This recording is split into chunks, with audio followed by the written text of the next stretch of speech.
Hi everyone, welcome to exam IQ.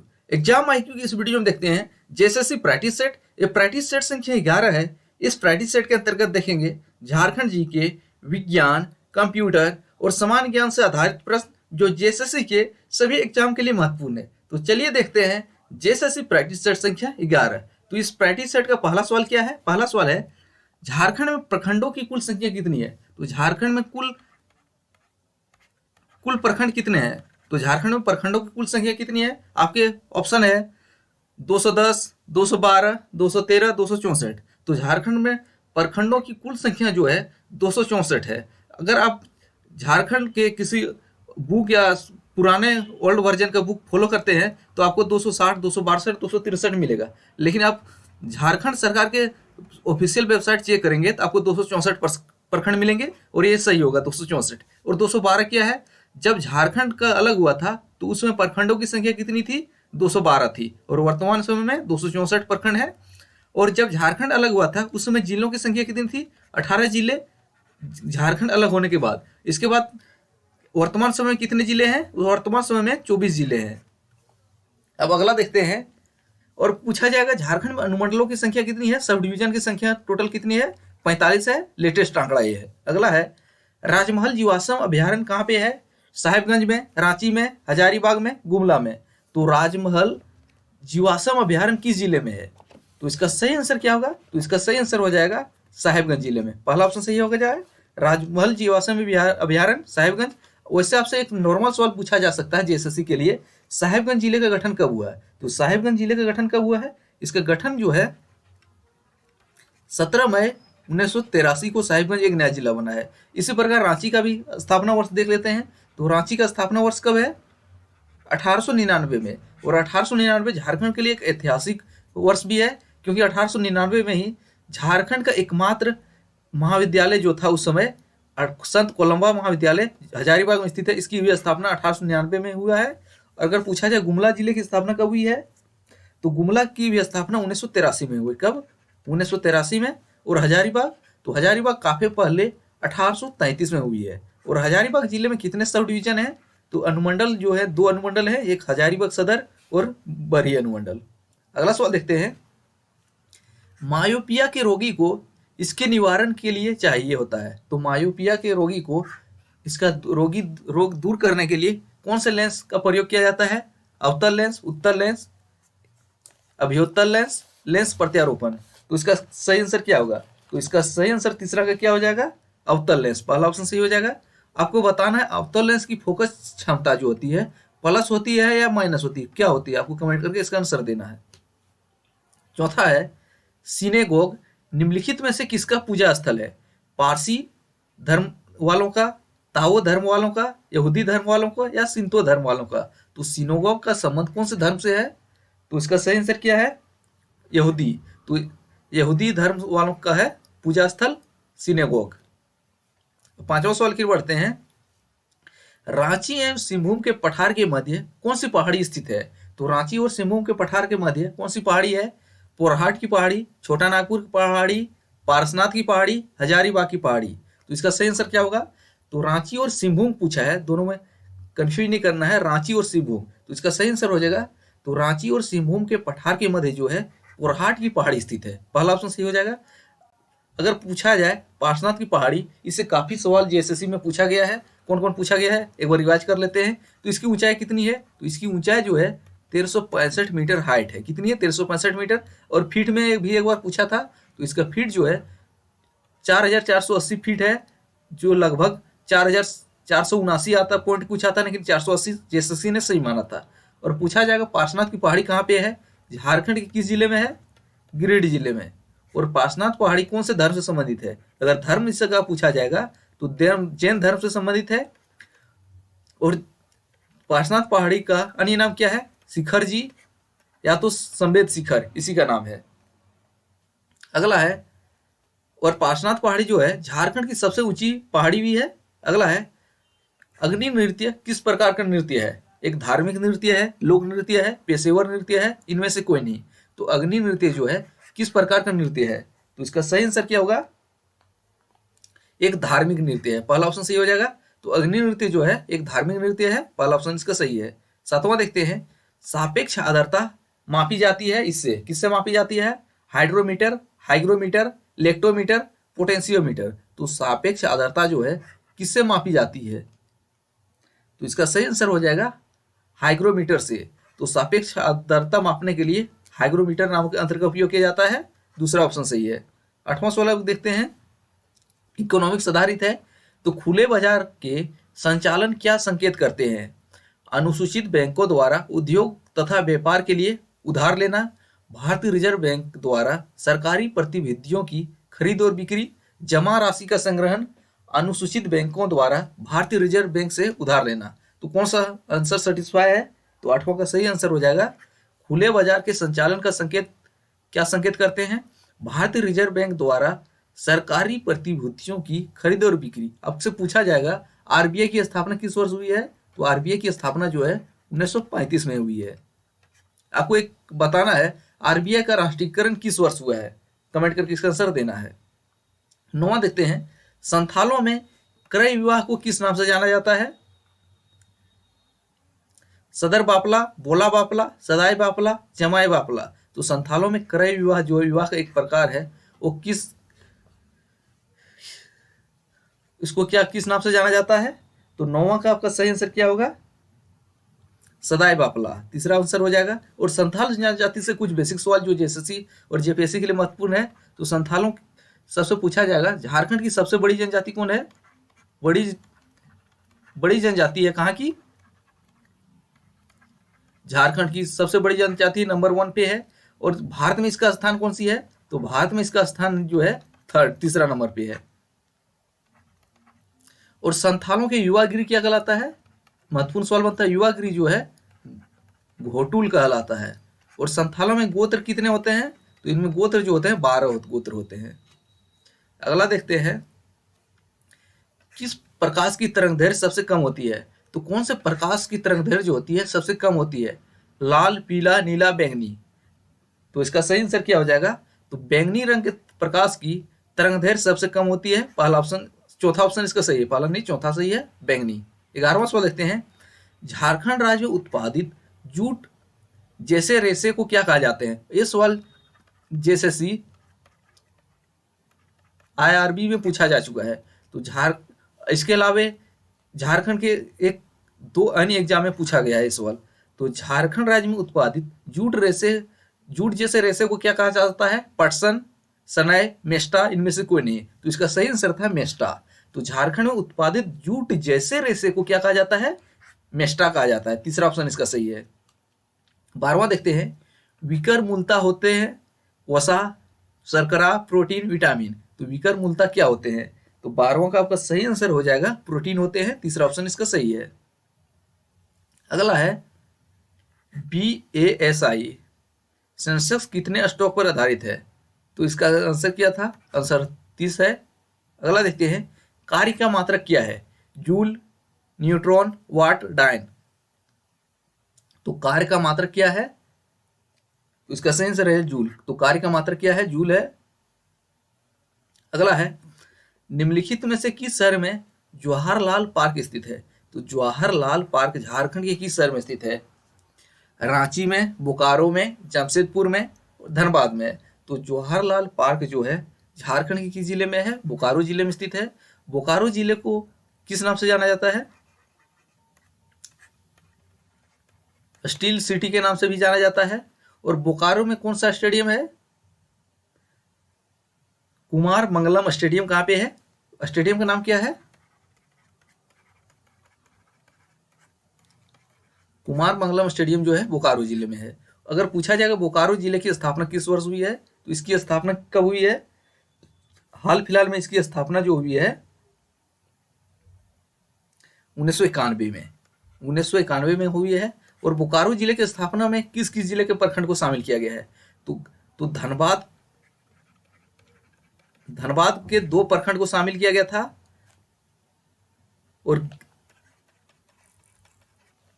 और गिरिडीह के 6 प्रखंड को शामिल किया गया था। 1991 में बोकारो जिले का गठन किया गया था।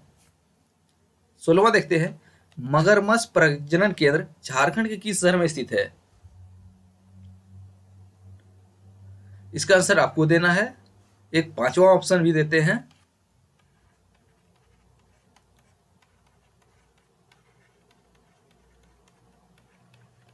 तो मगरमच्छ केंद्र झारखंड के किस शहर में है? चास, बोकारो, खूंटी रांची, भोटा रांची, कदमा जमशेदपुर। इसका आंसर आपको कमेंट करके देना है। सवाल आपके लिए है। 17वां देखते हैं। भारतीय संविधान के किस अनुच्छेद में वित्तीय आपात का वर्णन किया गया है? तो भारतीय संविधान में कौन से अनुच्छेद के तहत वित्तीय आपातकाल की घोषणा का वर्णन किया गया है? अनुच्छेद 360, 350, 340, 330। तो इसका सही आंसर क्या हो जाएगा? तो भारतीय संविधान में वित्त आपातकाल का भी प्रावधान है, लेकिन किस अनुच्छेद के तहत? 360। और भारतीय संविधान में कितने तरह के आपातकाल का प्रावधान है? 3 तरह के। कौन कौन? एक 352 जो राष्ट्रीय आपात है। 352 में क्या होता है? राष्ट्रीय आपात। और भारत में अभी तक कितने बार राष्ट्रीय आपात काल की घोषणा हुई है? 3 बार राष्ट्रीय आपात काल की घोषणा हुई है। एक दूसरा क्या है? 356 क्या है? जो राष्ट्रपति शासन। राष्ट्रपति शासन जब किसी राज्य का संवैधानिक तंत्र विफल हो जाता है तब राष्ट्रपति शासन लगाया जाता है। और चौथा क्या है? तीसरा क्या है? 360। अनुच्छेद 360 क्या है? वित्तीय आपात।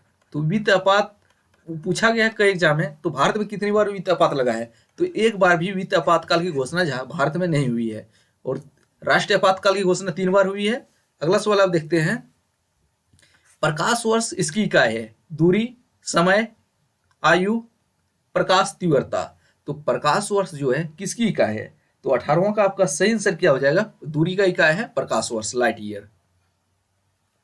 अगला है उधवा झील पक्षी विहार झारखंड के किस जिले में है? तो उधवा झील पक्षी विहार झारखंड के कौन से जिले में है?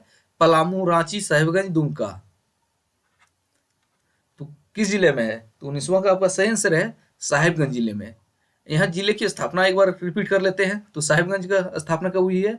17 मई 1983 को। दुमका 1855। और दुमका से पहले इस दुमका जिले को किस नाम से जाना जाता था? संथाल परगना। ये भी महत्वपूर्ण बनेगा। और रांची कब है? रांची 1899 है। पलामू कब है? पलामू जो है आपका 1892 में हुआ है। और साहिबगंज 1883।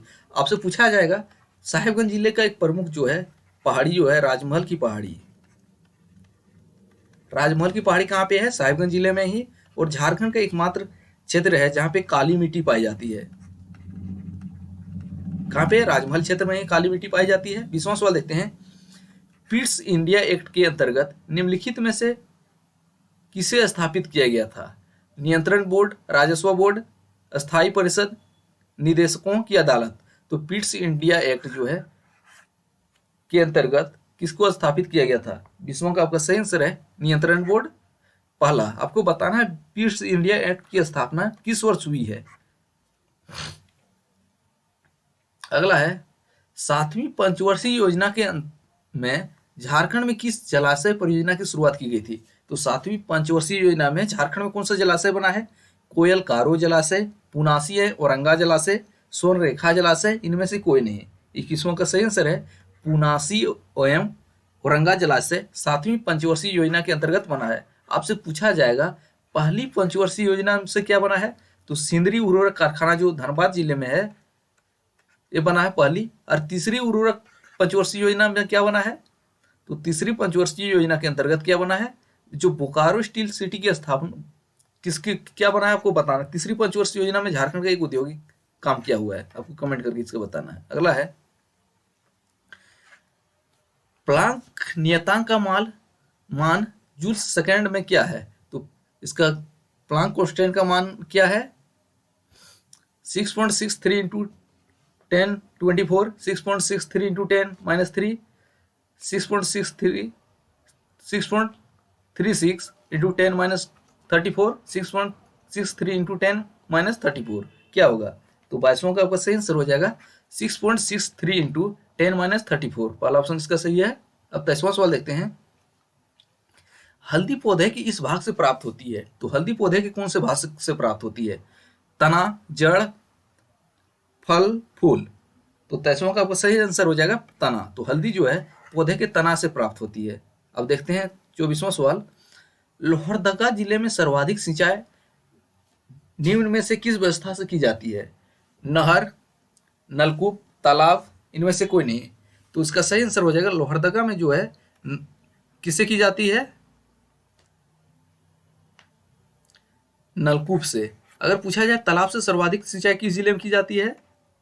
देवघर जिले में। और नहर से कहाँ पे की जाती है? नहर से जो है सिंहभूम क्षेत्र में होती है। दूसरा ऑप्शन इसका सही है। 25वां है, किस दिन को अंतर्राष्ट्रीय अहिंसा दिवस के रूप में मनाया जाता है? तो अंतर्राष्ट्रीय अहिंसा दिवस के रूप में कब मनाया जाता है? 1 मई, 2 अक्टूबर, 24 अक्टूबर, 30 जनवरी। तो इसका सही आंसर क्या होगा? अंतर्राष्ट्रीय अहिंसा दिवस।